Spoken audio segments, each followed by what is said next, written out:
L'histoire commence dans la vallée d'un château sombre, où un homme est jeté au sol après avoir terminé son entraînement infernal. L'homme prétend qu'il va bientôt mourir, mais les voix de ses professeurs l'interrompent et lui disent que ce n'est pas le cas.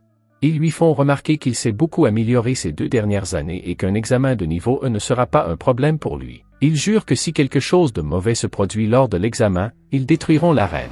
L'homme regarde ses puissants professeurs et dit que bien qu'il ait tout fait, il n'est toujours pas à la hauteur de ses professeurs. L'homme, qui s'appelle Rick, vit dans un beau royaume où les gens poursuivent leurs rêves dès leur plus jeune âge.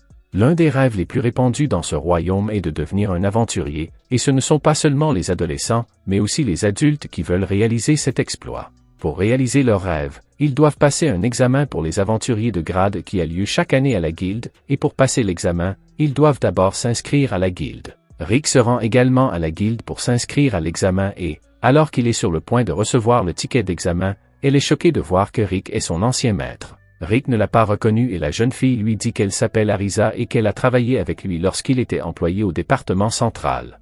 La jeune fille dit qu'elle a été surprise lorsque Rick a soudainement démissionné de ce poste après l'avoir occupé pendant 18 ans, mais elle est heureuse d'apprendre qu'il a changé de travail pour devenir un aventurier. Rick est un peu gêné par ses propos et dit qu'il est ridicule de devenir aventurier à 30 ans, alors que les adolescents deviennent des élèves de première à cet âge. Cependant, il se promet de faire de son mieux et de réaliser son rêve de devenir un aventurier de premier plan. Alors qu'ils discutent, un autre aventurier arrive et commence à flirter avec la jeune fille. L'homme lui demande de venir avec lui pour profiter de toute la journée, en lui disant qu'il lui offrira le meilleur vin du royaume et qu'ils s'amuseront bien. La jeune fille s'excuse auprès de l'homme et refuse sa demande, disant qu'elle a beaucoup de travail. L'aventurier ivre insiste et menace de l'attaquer si elle ne l'accompagne pas, en lui prenant la main et en la tirant vers lui. Rick, qui assiste à la scène, saisit l'épaule de l'homme et lui donne une légère tape sur la poitrine en lui disant qu'il doit montrer du respect aux filles. À ce moment-là, l'aventurier perd connaissance et s'écroule sur le sol. La jeune fille le remercie de l'avoir aidé et lui souhaite bonne chance pour l'examen avant de lui remettre son ticket d'examen de grade E. Rick est heureux d'être à 2 doigts de réaliser le rêve de sa vie, mais il est choqué lorsqu'il voit le nombre sur le ticket, déclarant que 4242 est un nombre malchanceux.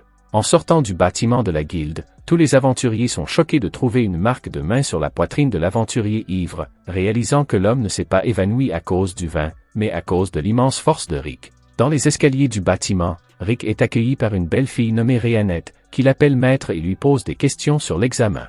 Cependant, Rick ne prête attention qu'aux grosses collines de la jeune fille, et elle le taquine. Ils se rendent ensuite à la bibliothèque de la guilde et Rick se voit confier la première tâche. Les membres de la guilde mesurent le mana de tous les apprentis à l'aide d'une boule de cristal magique. Un par un, les aventuriers mesurent le mana, et la plupart d'entre eux obtiennent une note supérieure à D. Lorsque Rick pose la main sur la boule de cristal, il est déçu car le membre de la guilde déclare que sa note est F-. En bref, c'est de la merde. Les autres aventuriers se moquent de Rick pour sa mauvaise note, mais ils sont choqués lorsque la boule de cristal se brise. L'épreuve suivante de l'examen de grade demande aux apprentis de frapper le sac de bave vert, censé être un puissant sac magique capable de résister à n'importe quel type de magie, avec leur puissante magie. Rick s'est souvenu qu'un de ses professeurs lui avait ordonné de briser le sac baveux doré avec son poing. Rick avait prétendu que ce n'était pas possible, car détruire quelque chose d'aussi dur qu'une dent de dragon avec un simple poing n'est pas un jeu d'enfant. Cependant, il est surpris lorsque son professeur brise le sac d'un seul coup de poing, affirmant qu'il peut en détruire au moins 200 d'un seul coup. Il se rend alors compte que ce sac de bave verte n'est rien comparé à celui de son professeur. C'est alors qu'un garçon fait son entrée, prétendant être le 2e fils de la famille Diarmu, dont la magie est égale à celle des aventuriers de niveau C, bien qu'il n'ait que 11 ans. Le garçon prétend être un prodige de la magie et active sa magie de feu en tirant sur le sac. Rick est choqué par cette misérable attaque, qui lui rappelle un de ses souvenirs. Un de ses professeurs l'avait formé à la vraie magie du feu et l'attaque avait été si massive qu'il avait dû prendre ses jambes à son cou.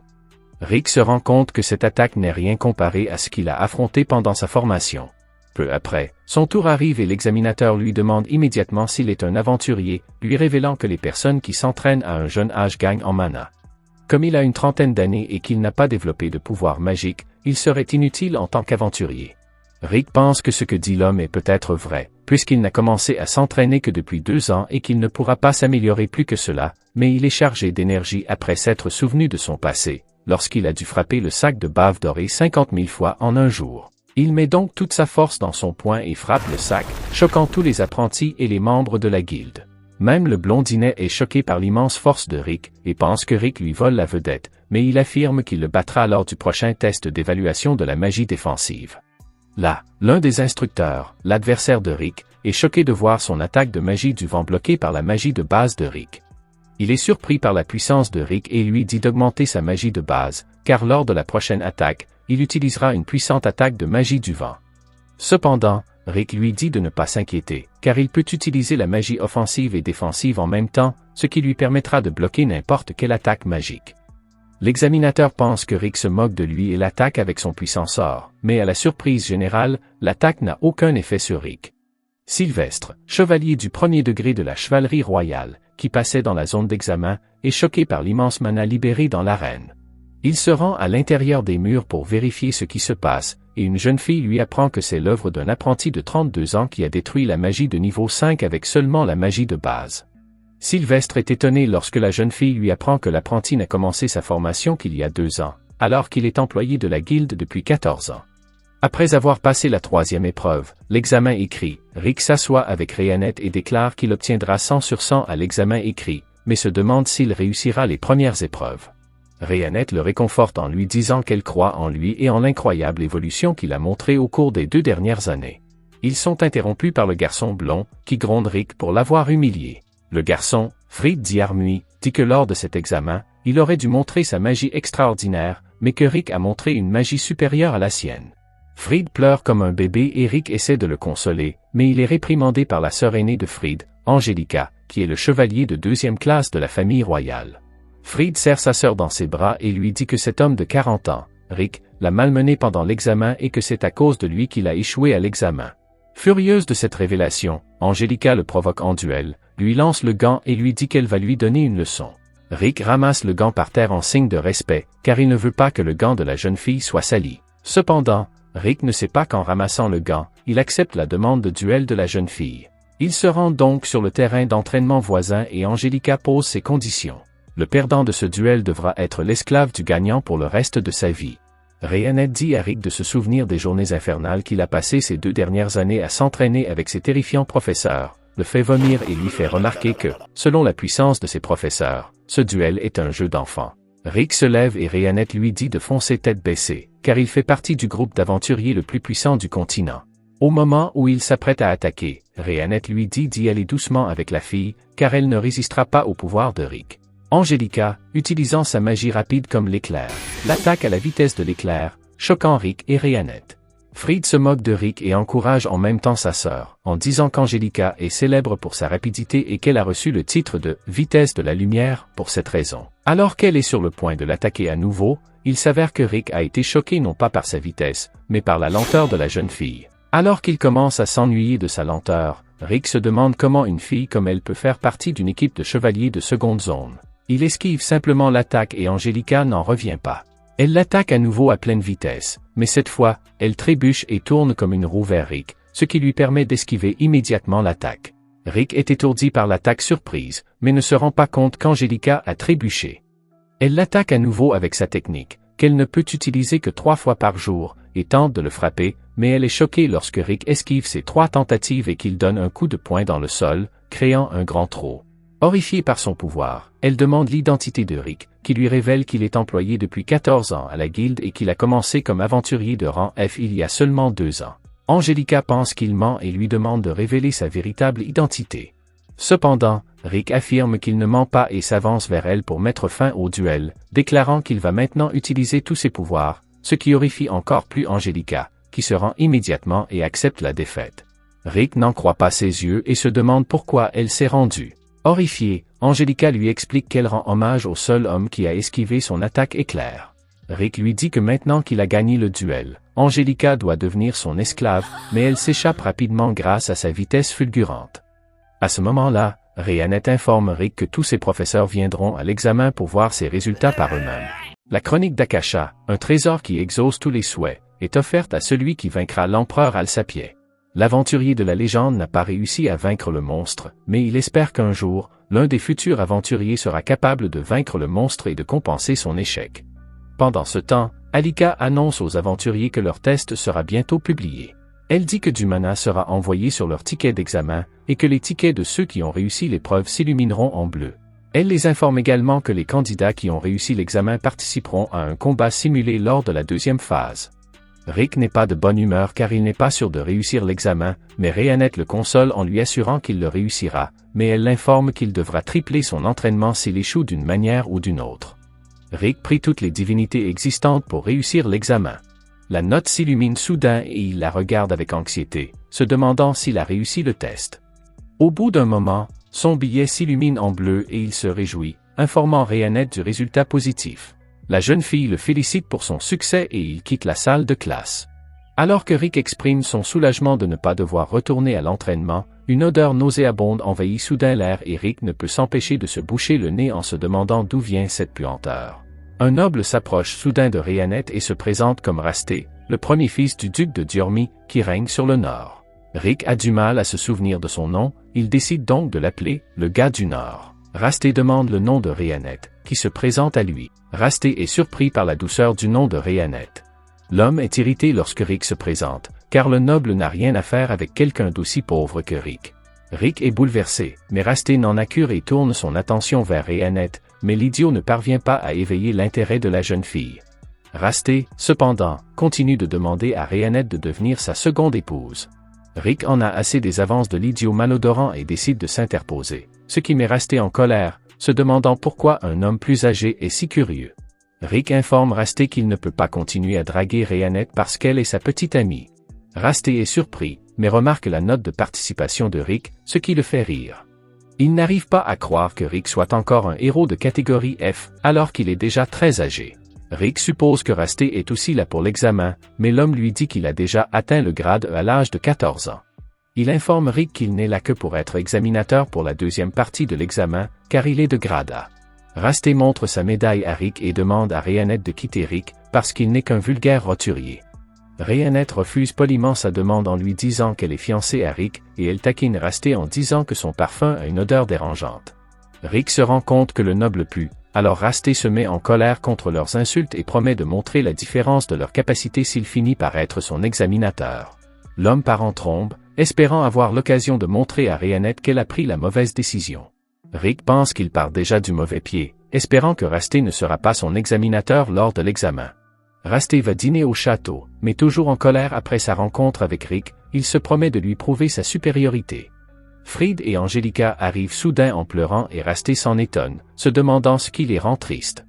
Fried lui raconte qu'il a été déshonoré par un vieil homme pendant l'examen, tandis qu'Angelica lui dit que le même homme a failli la déshonorer. Rasté est furieux qu'un vieil homme ait commis un péché aussi impardonnable, mais il réalise soudain que cet homme pourrait être Rick et demande à Fried le numéro de matricule du vieil homme. Fried lui répond qu'il s'agit d'un numéro malchanceux, ce qui confirme les soupçons de Rasté. Il est heureux d'avoir la chance d'évaluer Rick pendant la deuxième partie de l'examen et de se venger de ce qu'il a fait à ses frères. Le lendemain, Rick et Rhéanette se rendent sur le lieu du deuxième test lorsque Rhéanette rappelle à Rick qu'il doit se retenir pendant le test. Rick lui répond qu'il ne peut pas se retenir, surtout si Rasté s'avère être son examinateur. Rick est terrifié par cette éventualité, mais Lynx l'arrête soudain et l'informe qu'il sera chargé de son examen lors de la deuxième phase. Rick est ravi que Rasté ne soit plus son examinateur, mais Lynx fait remarquer qu'il est inhabituel qu'un réceptionniste de 30 ans change de travail pour devenir un aventurier. Rick pense qu'il se moque de lui, mais Lynx se dit impressionné par sa détermination. Lynx est heureux qu'un collègue d'âge moyen comme lui puisse inspirer d'autres personnes à poursuivre leurs rêves, quel que soit leur âge. Lynx a un sentiment de déjà-vu parce qu'il est devenu un aventurier à 24 ans, et il sait donc que Rick a un objectif en tête. Il l'informe qu'il n'a pas encore atteint le grade A, malgré ses 40 ans, parce qu'il lui a fallu 20 ans pour atteindre le grade B. Rick est impressionné par la passion de Lynx à son âge et est impatient de participer à une simulation de combat avec lui. Lynx lui donne une poignée de main et l'invite à boire un verre après l'examen. Pendant ce temps, Rasté écoute silencieusement leur conversation avec un sourire malicieux. Lynx sent à quel point Rick s'est entraîné rien qu'en lui serrant la main, et il décide donc de s'entraîner encore plus dur. Rasté le coince pour qu'il se dispute dans la salle d'entraînement. Pendant ce temps, Rick est très joyeux et Rhéanette le remarque, mais soudain, un messager arrive, apportant des nouvelles pour les participants à partir du numéro 4200. Il annonce que Lynx est tombé malade et que le nouvel examinateur sera Rasté. Rick ne reconnaît pas le nom jusqu'à ce que Rhéanette l'informe qu'il s'agit du noble de la veille. Elle lui dit que Rasté pourrait avoir un lien de parenté avec Angelica et Fried, puisqu'ils portent tout le même nom de famille, et Rick est incrédule. Les autres participants expriment leur inquiétude car ils ont peur de Rasté. Rhéanette se demande quel est le problème et un participant lui dit que Rasté est surnommé « le broyeur » parce qu'il tourmente les participants. Rick se rend compte qu'il est dans une mauvaise situation car il attire non seulement l'attention de Rasté, mais aussi sa colère. Rasté engage un simulacre de combat avec l'un des participants et le bête facilement grâce à sa magie de glace. Il exprime sa déception, mais un garde rappelle soudain son attention pour lui transmettre un message. Pendant ce temps, Rick se demande ce qu'il doit faire pour se sortir de cette situation, mais Rhéanette lui dit qu'il n'y a pas lieu de s'inquiéter. Rick lui dit qu'il veut rentrer chez lui, mais il se souvient que son entraînement serait triplé s'il rentrait chez lui, alors il renonce au fait qu'il ne réalisera pas ses rêves. Rhéanette lui conseille de s'inspirer des autres qui ont essayé de lui dire qu'il ne pourrait pas réaliser ses rêves. Elle lui assure qu'il réussira l'épreuve et qu'il vaincra le noble puant parce qu'elle croit en lui. Rhéanette l'informe qu'elle a toujours cru en lui depuis le premier jour où il a décidé de devenir un aventurier. Rick est ému par ces paroles et reprend confiance en lui. Une silhouette encapuchonnée s'approche soudain de lui et lui propose de l'aider à surmonter sa crise de la quarantaine grâce à la voyance. La silhouette lui dit de ne pas se méfier et lui propose de faire un essai gratuit. Rick est rassuré et s'assoit avec le mystérieux personnage. Rhéanette remarque un sort suspect, mais elle n'agit pas assez vite car Rick disparaît dès qu'il s'assoit. Fried se vante d'être un acteur digne d'un Oscar parce qu'il a réussi à faire tomber Rick dans son piège, mais Rhéanette le menace soudain et exige qu'il révèle l'endroit où Rick a été téléporté. Fried tente de jouer les durs et de cacher l'information, mais Rhéanette fait la démonstration de ses pouvoirs et Fried se met à cracher le morceau comme un robinet cassé. Il lui dit que Rick n'est pas loin de leur position, car il ne peut utiliser la magie de téléportation que dans un rayon de 100 mètres autour d'elle. Rick se demande où il est quand il est soudain entouré de mercenaires engagés par les gardes d'élite. Rick pense qu'ils se sont trompés, mais ils se présentent comme les gardes d'élite de Diamant. Rick comprend que Rasté est derrière tout ça. Les gardes promettent de s'assurer qu'il n'est pas en état de passer l'examen, mais Rick est déçu qu'il soit obligé de recourir à de tels stratagèmes. Le chef des gardes l'informe qu'ils sont tous équivalents à des aventuriers de rang B, et Rick comprend qu'il ne pourra pas s'en sortir indemne. Soudain, ses maîtres apparaissent et se demandent pourquoi Rick est resté à l'extérieur de l'arène au lieu de passer l'épreuve. Rick explique à Brofston que les gardes l'aident à s'entraîner, mais les gardes réfutent ses dires en menaçant d'abattre ses maîtres s'ils ne partent pas immédiatement. Rick supplie le chef des gardes de rappeler ses hommes, mais il leur ordonne d'abattre les maîtres. L'un des gardes tente d'utiliser son épée sur Brofston, mais celle-ci se brise. Brofston se dit impressionné par le fait que le garde ait entraîné son corps, mais il se dit déçu par sa négligence à renforcer son arme.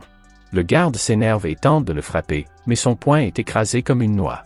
L'ORC soigne sa main et lui conseille d'améliorer sa forme de combat. Les gardes sont surpris qu'un ORC puisse parler et utiliser la magie, si bien que le chef des gardes reconnaît ces trois-là comme des membres du groupe d'aventuriers le plus fort. Misette se rend compte que Rick est malmené et décide de régler la situation pacifiquement avec sa dernière invention, un fusil customisé avec des cristaux magiques et des balles en plomb. Les autres gardes décident de s'en prendre aux autres, car Brofston semble si puissant, mais Misette les abat avec son arme et demande à Rick s'il veut jouer avec son invention, mais Rick refuse sa demande. Le chef des gardes est maintenant sûr de sa théorie selon laquelle ils font partie du groupe d'aventuriers le plus puissant du monde. Un autre garde menace de tuer Alice si elle bouge le petit doigt, mais les autres lui conseillent de la laisser partir pour son bien. Alice se demande ce que fait le garde et Rick lui dit qu'il veut jouer avec elle. Elle est prête à jouer avec le garde, mais il la blesse et elle libère une magie puissante qui fait voler le garde, à la grande horreur des autres. Le chef des gardes reconnaît maintenant Alice, à la fois la sorcière vampire et la plus forte utilisatrice de magie. Misette, le demi-elfe et demi-nain, qui est le meilleur artisan d'armes au monde. Et enfin l'ORC Brofston, doté d'une grande intelligence et d'une force surhumaine, qui peut utiliser toutes les magies de guérison. Le chef des gardes dit aux autres gardes qu'ils sont tous des aventuriers de rang S, le groupe d'aventuriers le plus fort du continent. Le chef des gardes est tellement fasciné par leur présence qu'il décide de se retirer et de vivre en paix quelques années de plus. Rick décide de retourner à son procès pendant que son maître s'occupe des choses. Pendant ce temps, Fried se demande combien de temps Rhéanette va continuer à le retenir en otage et elle lui dit qu'elle continuera jusqu'au retour de Rick. Fried lui dit que Rick ne reviendra pas car il est pris en embuscade par les gardes d'élite de sa famille. Il est surpris de voir Rick revenir indemne et se demande comment il a pu s'en sortir sans une égratignure. Rick lui présente ses excuses tandis que Rayannette le jette comme une poupée de chiffon inutile. Lynx entre soudain dans la pièce, blessé, et Rick l'aide à s'asseoir sur un lit. Il informe Rick que c'est Rasté qui l'a blessé et qui a inventé l'histoire selon laquelle il était malade. Lynx est désolé de ne pas avoir de chance contre Rasté, mais Rick se demande pourquoi Rasté s'est donné tant de mal pour être son examinateur. Lynx raconte que Rasté l'a battu après qu'il lui a parlé de son rêve de construire une école pour les garçons pauvres qui veulent devenir aventuriers. Rasté lui a dit que son rêve ne valait rien, parce qu'il ne construirait une école que pour les pauvres ratés. Lynx est déçu de ne pas avoir pu répondre à Rasté et conseille à Rick d'abandonner l'examen pour ne pas subir un sort pire. Rick le rassure en lui disant qu'il s'en sortira et quitte la pièce pour l'arène. Pendant ce temps, Rasté abat facilement un autre participant lorsque l'un de ses gardes revient en s'excusant d'avoir échoué dans sa mission. Rasté est surpris que Rick soit venu passer le test, car il pensait qu'il serait découragé par tout ce qu'il avait dit contre lui.